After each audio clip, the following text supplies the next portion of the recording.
I want to do the PowerPoint presentation and just show you a little bit about how involved Calvert gets with the companies that they invest in. It's really kind of neat. They don't stop. First, they do make sure it's a sound investment.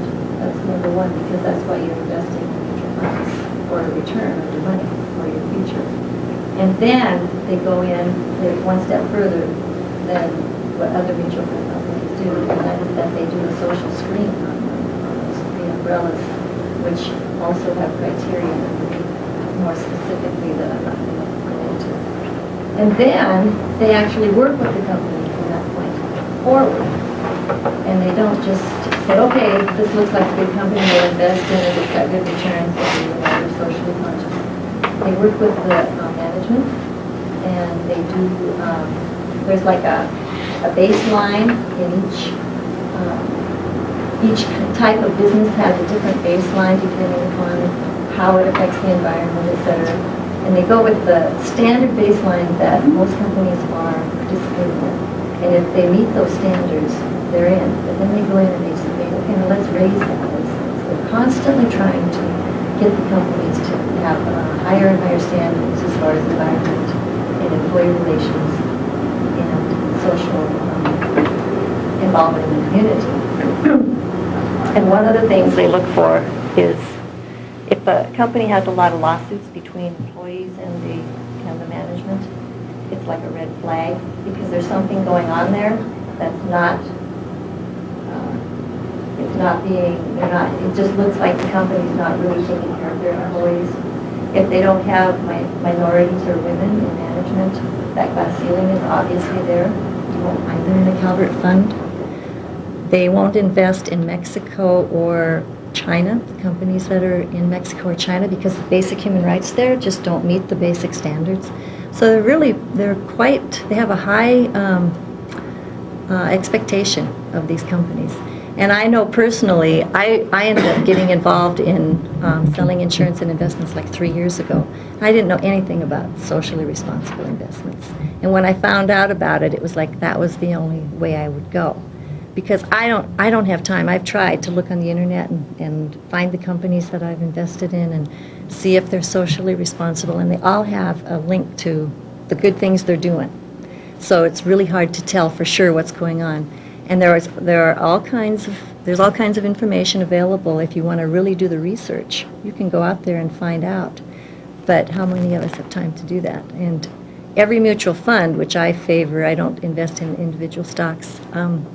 Every mutual fund has on an average 117 companies invested in it, or they have invested in. So, and an index mutual fund has like 600 companies because they match the S&P 500.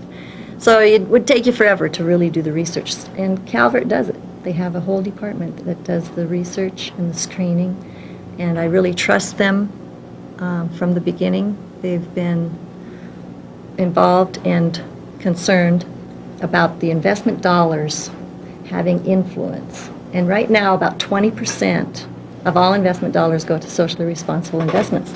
And it's reached a point where it actually is having an influence. And companies are looking at it and saying, well, I think we want to be there because 20% of the investors are there. So there's some power there. They go to the companies and they help them do more of the Right, they do. Yep, they work with them. How do they perform? The average has been like 1 to 2% above the S&P 500. They have their own index that they measure it by, but basically they have done very well. And we can't promise, just like no company or mutual fund can promise what the future holds. But historically, they've been very good. And the cost of them is very competitive now, too. In the past, they did cost more to invest in, and the people investing didn't care about that. And a lot of people don't, but a lot of people do. And so you don't have to compromise that now. It's a win-win. You have to look at the earnings and choose. And like right now, Calvert has suggested people investing in small cap companies because they're the first to recover after a recession. I was telling Denise about this. And also, they came out with a short-term bond fund, which is nice because it's 6 months to a year bonds. So you're not locked into that. I mean, the bonds are making like 4%. So you don't want to lock into that kind of a fund that the bonds would be a 15-year commitment or whatever. So you go with something conservative and safe until you see the market improving. And the small cap companies are starting to recover. Last quarter, their small cap mutual fund earned like 13%. Can't promise that's going to continue, but that's a good sign that things are starting to look up. The large cap companies, we don't know if they've bottomed out yet or not, but you know, it's probably not a bad time to buy low, sell high, you know, that whole idea.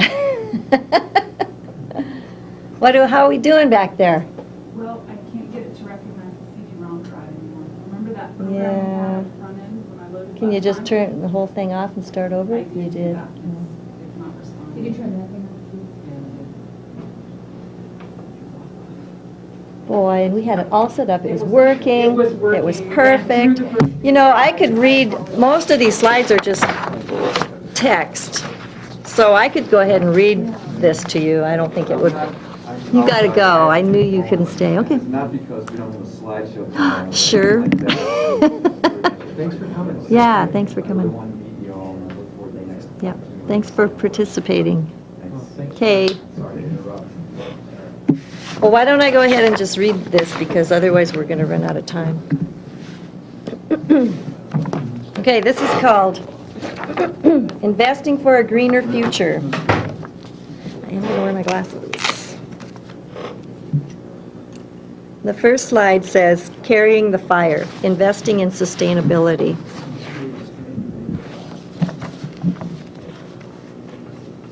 Michael Collins, the astronaut who flew the command module around the moon during the Apollo 11 mission, was once asked how he handled so many different tasks when so much was at stake. He answered, carefully, as if you were carrying fire. Investing may not be rocket science, but I do believe that we should approach the task as if we are carrying fire. Most of us are used to thinking of investing simply as means to achieve our personal financial goals. But the way we invest has effects well beyond the boundaries of our own lives. Our investment dollars support the companies we invest in, and for better or worse, perpetuate their impact on society and the environment. If we invest carefully as if we are carrying fire, we can put our money to work so that it not only earns competitive returns, but also helps to build a sustainable future and enhance the quality of life. What complicates the task is the fact that it can be difficult to know whether a business or a technology is truly sustainable.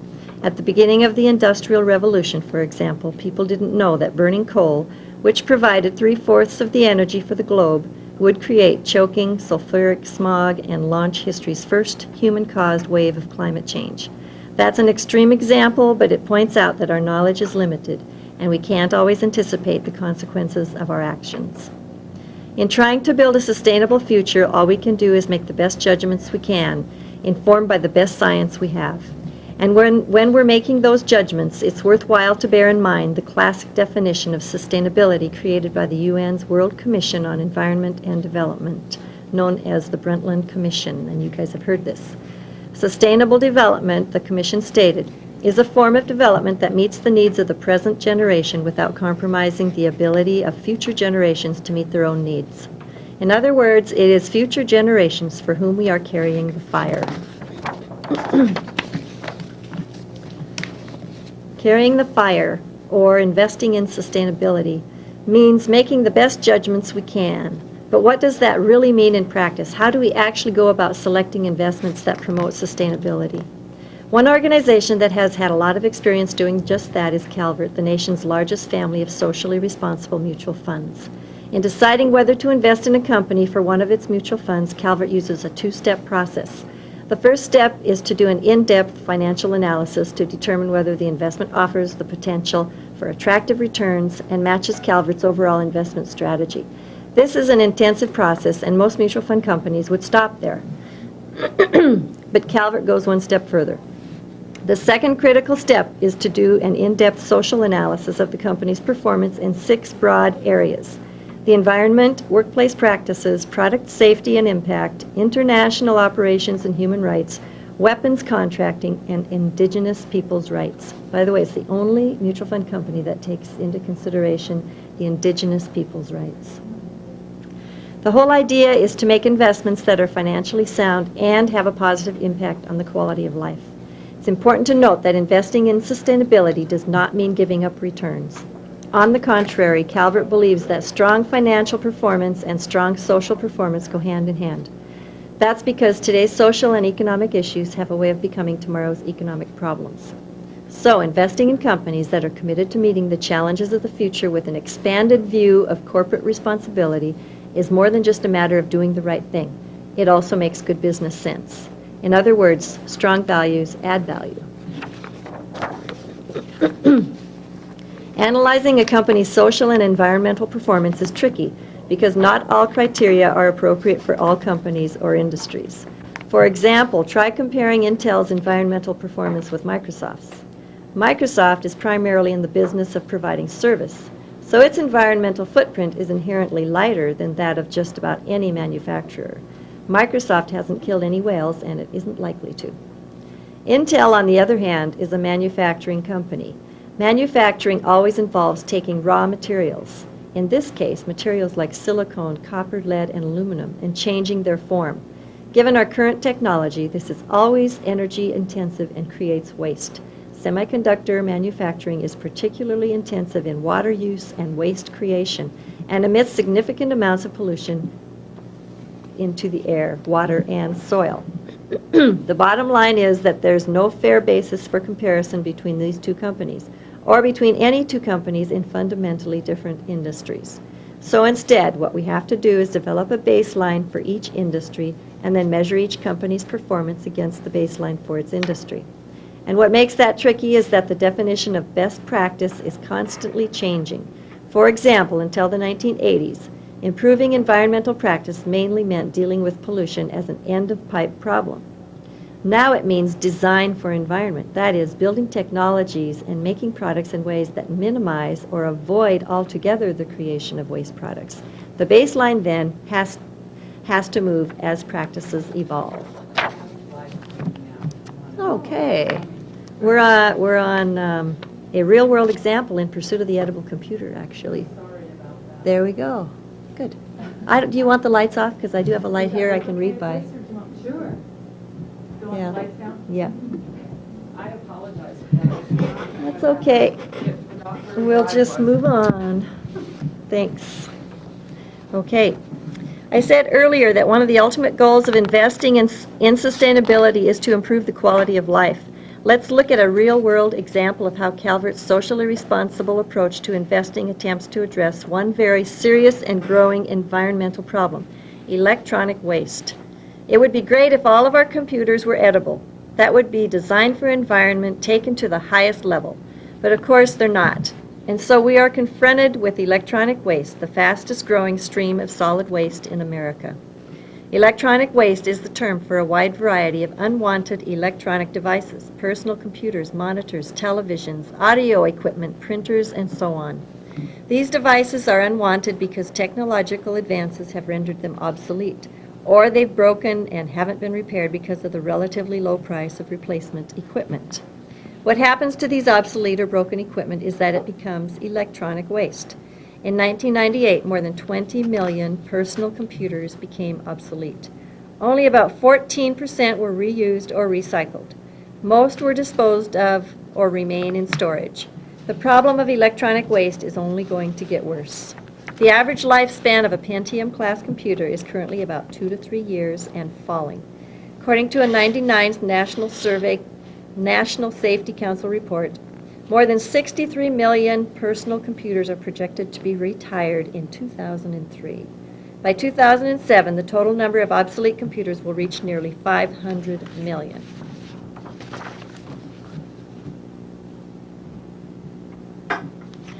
As I said, most obsolete electronic devices are simply discarded. Most of these inedible computers go into landfills, but that's only the beginning, because landfills that are improperly designed or operated can leak. And metals from the electronic devices, along with any other toxic materials in the landfill, contaminate the groundwater. In some states, some electronic devices are deemed too hazardous to put in landfills, so they are incinerated. In theory, the incineration of hazardous waste is safe, I quote from the EPA's Manual for Hazardous Waste Incineration. Incineration is the controlled burning of substances in an enclosed area. During a burn, wastes are fed into the incinerator's combustion chamber. As the wastes are heated, they are converted from solids and liquids into gases. These gases pass through the flame and are heated further. Eventually, the gases become so hot that the organic compounds in the gases break down into their constituent atoms. These atoms combine with oxygen and form stable gases that are released to the atmosphere after passing through air pollution control devices. This sounds fine, but given the current state of enforcement of the Resource Conservation and Recovery Act, we have to assume that many of the controls on the release of the gases from incineration are not perfect. That means that some substances that are too hazardous to landfill wind up in the air. So even though our computers may not be edible, we still may end up consuming them, either by drinking them or breathing them. Needless to say, your computer is not something you really want to drink or breathe. The chart is from Silicon Valley Toxics Coalition, and it lists the substances found in computers. Included are metals such as lead, cadmium, mercury. Also found in computers are plastic, brominated flame retardants. Clearly, electronic waste is an issue that affects us all. And it's an issue that any investor who is concerned about the environment and public health will have to take into account when evaluating a potential investment in a computer manufacturer. That's what Calvert has done. Excuse me. And what they have found is that while the major computer manufacturers have begun to address the problem, their performance could be better. All of the major manufacturers are doing something about electronic waste.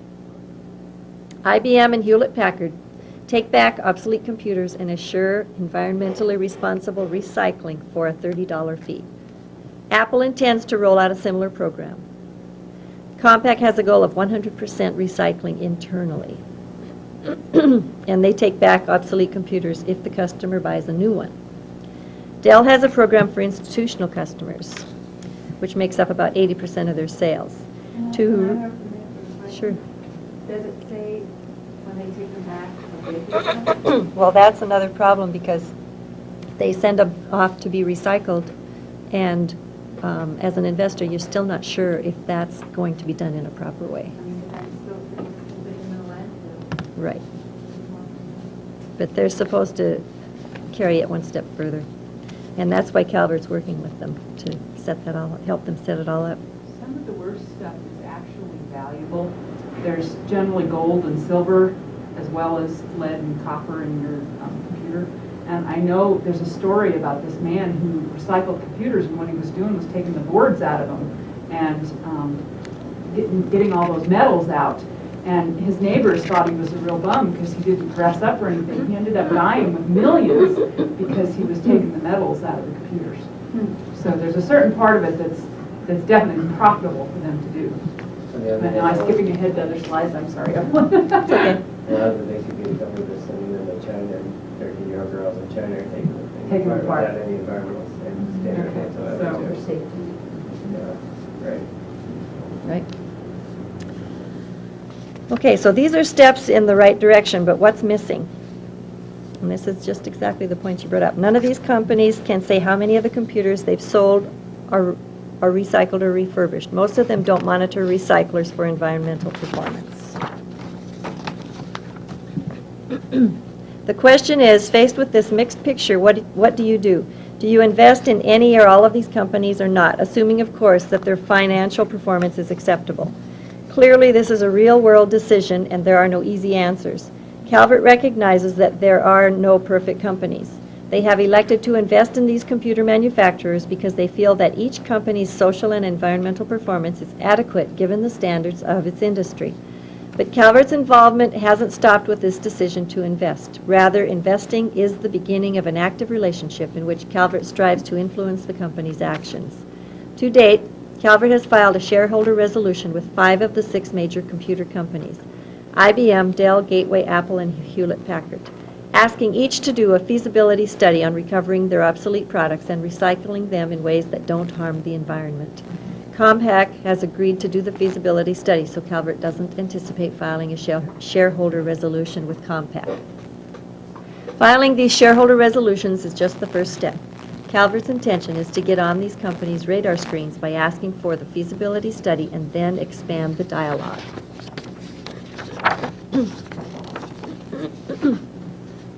That dialogue will be broad and far-reaching. One of Calvert's next priorities will be to monitor how computer companies comply with the European Union's new directive on waste, electrical, and electronic equipment. WEEE. WE is intended to tackle the problem of electronic waste. It requires computer manufacturers to set up programs to recover and recycle the equipment they have sold once it has become obsolete. It also requires manufacturers to phase out selected hazardous substances, heavy metals, and flame retardants from their computers, and provides incentives for design of more environmentally efficient equipment. WE is a major step toward the development of sustainable production. Unfortunately, it applies only to computers sold in Europe, and the EPA has no legislative authority to launch a similar program in the United States.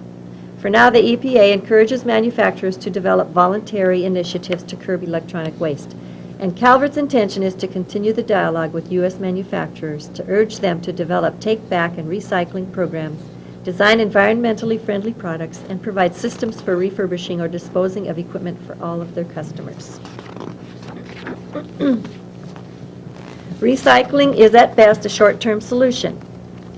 It is about dealing with products that exist now.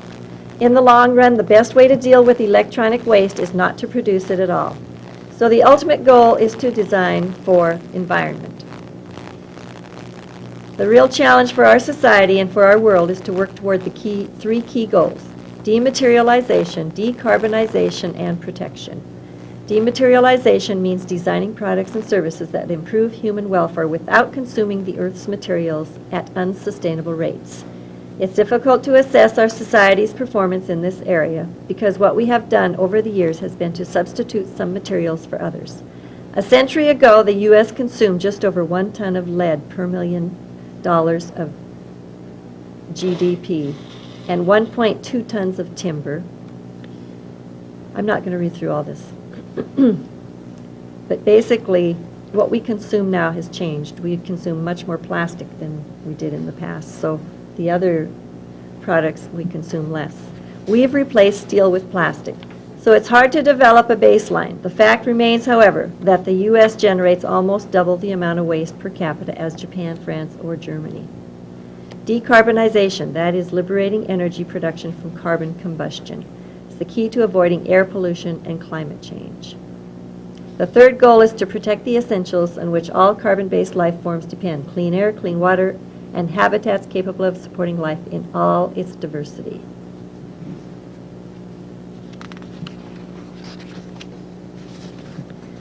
These are certainly lofty goals. How do we measure our success? The best way to measure our success is one victory at a time, and they don't have to be big victories. If we can get computer manufacturers to build more environmentally friendly computers, edible or not, that's one small but significant victory. And these small victories add up. Calvert, for instance, has about 80 high-level company dialogues in progress right now. Some focus on the environment, others on diversity, habitat protection, workplace violence, human rights. All can help improve the quality of life and promote sustainability.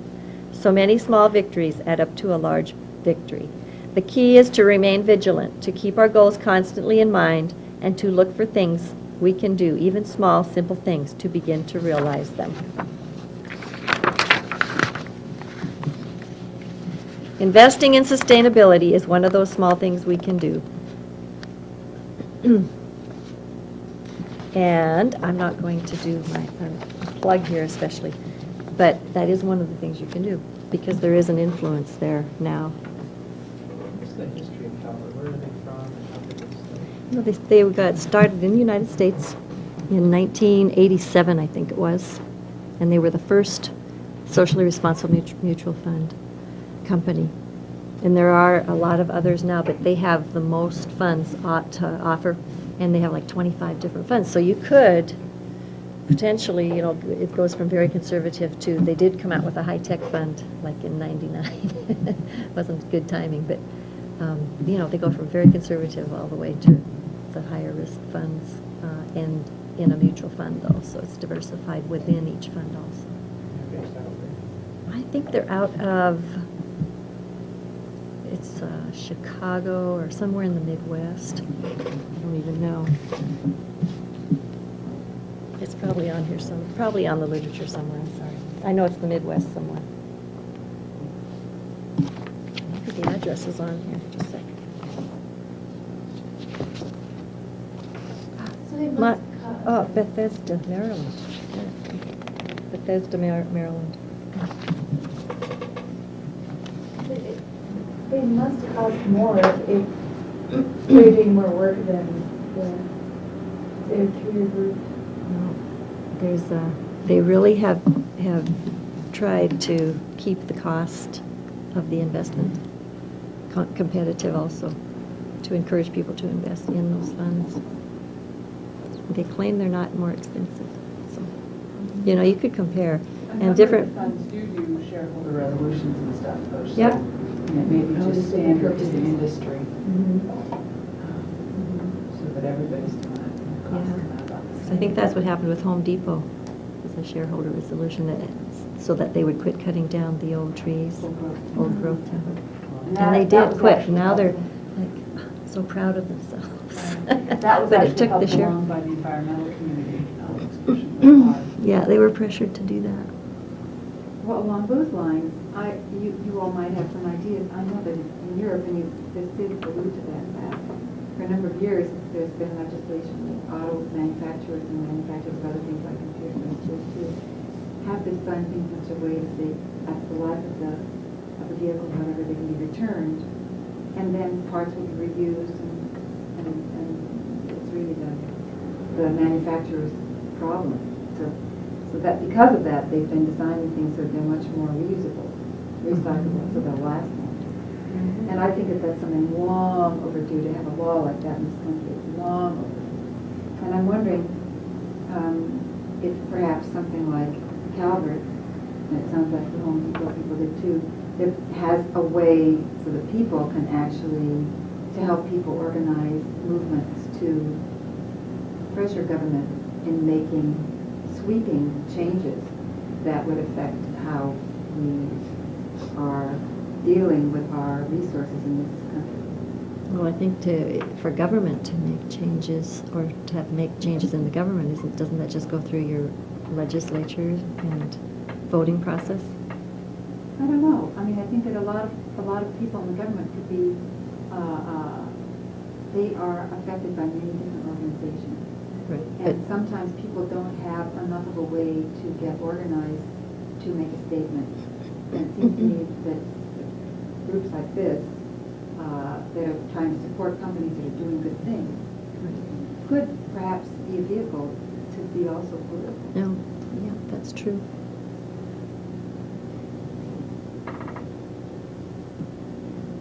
I think the hope with most of the funds is that they can use the market, and that they don't necessarily have a lot of faith, I guess, in the regulation and the political system, and that another way to go about achieving the same end is to use the market to force the companies to develop markets for recyclables by using shareholder initiatives and just telling investors what they're investing in, knowing how much companies are now being made responsible for when they do make a mess, and so through Superfund law and those kinds of things, so the shareholders can kind of, if they're aware, then they can choose companies that stay away from that.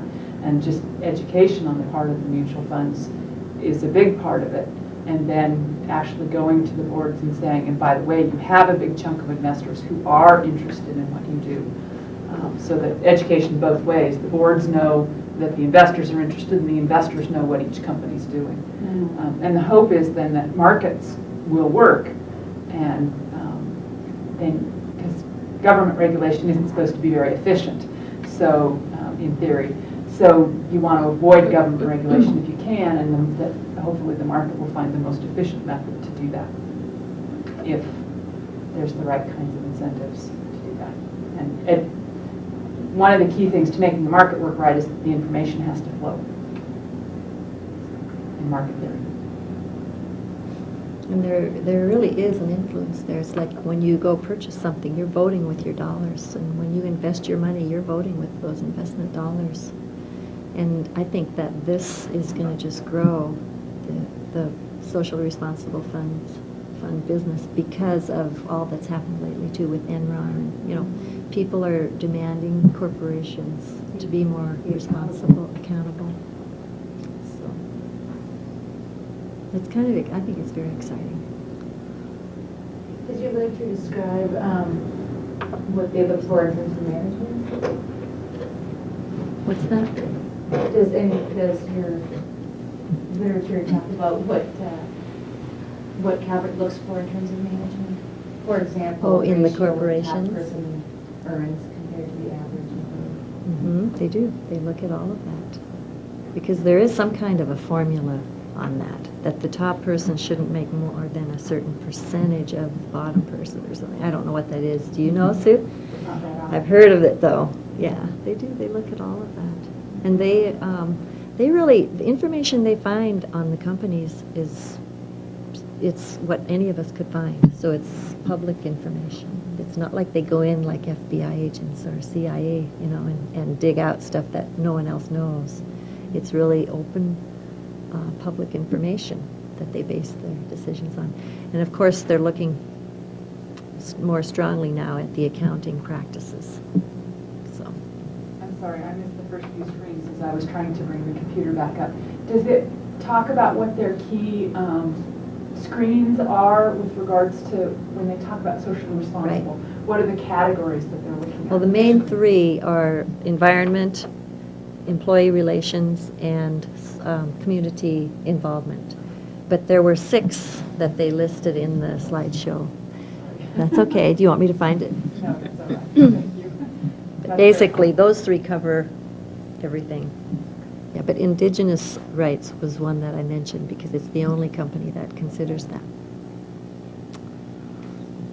If we as individuals were looking at investing out in the marketplace, how would you suggest, other than doing a mutual fund like Calvert, how would you suggest we go about finding the information or screening them, or, I mean... In an individual company? Well, if we were interested in, you know, in addition to having mutual funds, we want to have a few other stocks in our portfolio, how do we as individuals, I mean, what would you recommend we do to find socially responsible companies? Are there places we can go to get ratings on them?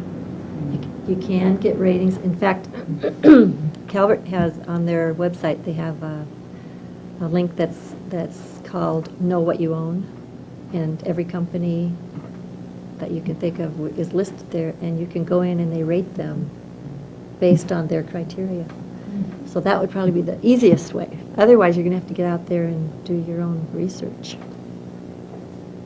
And there are you know, government, like all of the companies have to have an EPA report or whatever. You can go and read those, and read their balance, you know, statements, and it's all public information.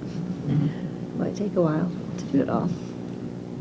So I like that idea that the site, it doesn't tell you exactly what they do, but it rates them.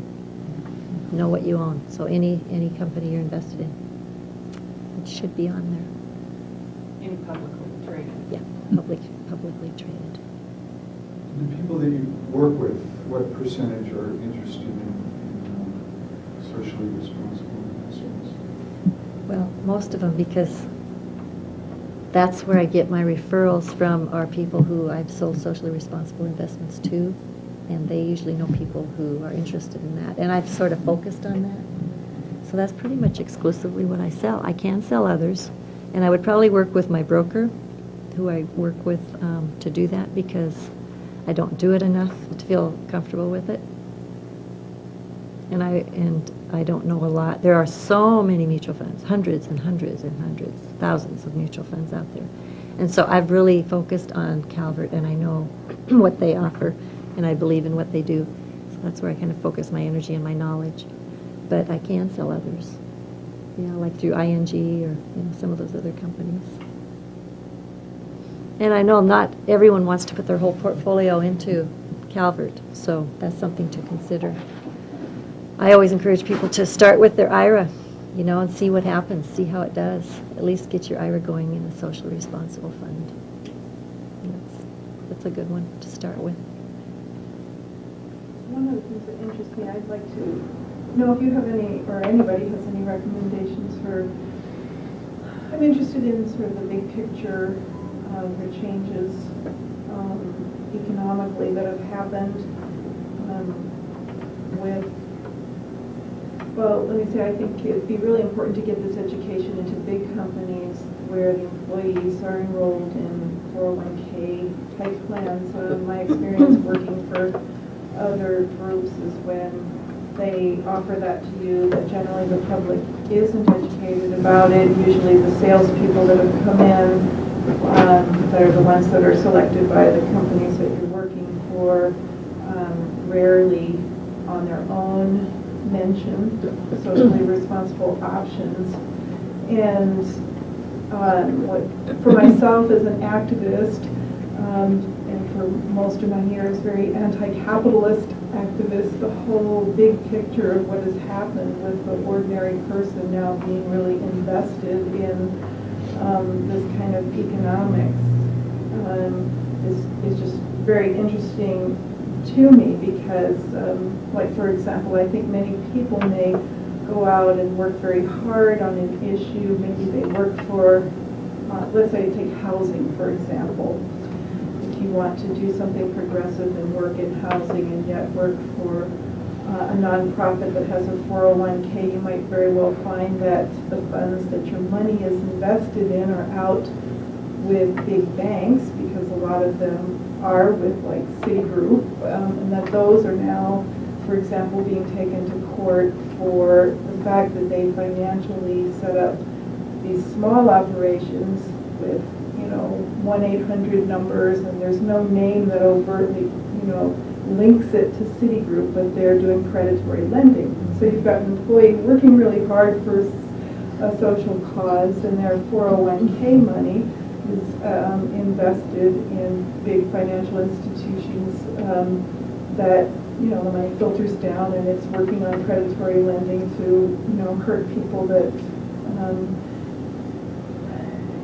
for many reasons don't have good credit or whatever, are taken advantage of and prohibited from, say, getting a mortgage at a reasonable interest rate. So I think it's really hard to find out where your investment dollar is. I've tried to, I have actually chosen Calvert for years, but getting information on the screens and where my money is invested right now is still very, very difficult, and it takes a really motivated person. I think most people are just like, I just need to have some retirement. I don't care. Put my money in here and give me the best return. It's true. And and just the whole phenomenon of what it seems to me that in the past there was a smaller class of people that knew they were exploiting people, and that was what made up investments in capital and stock. And now every ordinary worker, or a large percentage, is somehow invested in this system without sort of an education about what their capital is doing. I don't know if there's any books that are out. If anybody has read anything that sort of talks about the big picture of that change. When did mutual funds really become taken up by the majority of people? Isn't it fairly? Yeah, it's not that old. I'm not sure what the year would be, but it's definitely probably the last 50 years that they became so popular. But I would say the last 17, or I guess maybe the last 20, even more so, because the market was so successful. We had it rising for 17 years straight. And so everybody was investing in mutual funds, which are, they're stocks and bonds, but, it was like a safe way to invest in stocks. I still think it is, but I understand what you're saying.